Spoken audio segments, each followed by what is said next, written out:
How to transfer money from PayPal to Capitec Bank. Welcome, and let's get right into this tutorial.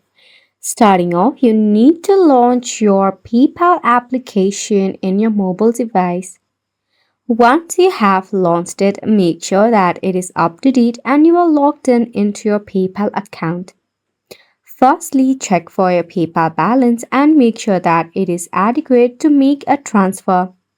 Tap on the Send option or select on the transfer option. To get here, just tap on the PayPal balance which is displayed in your home screen. Once you select it, you need to select your Capitec Bank.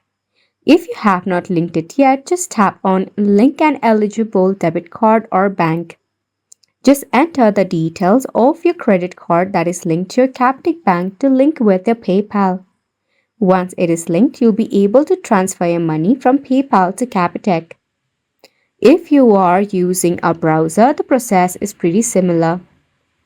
In the home page of your browser, you would see the transfer money option.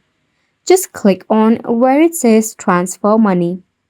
Once you do this, again select your Capitec Bank or add an additional one if you have not yet. And it's a wrap for the video as well. Thank you so much for tuning in.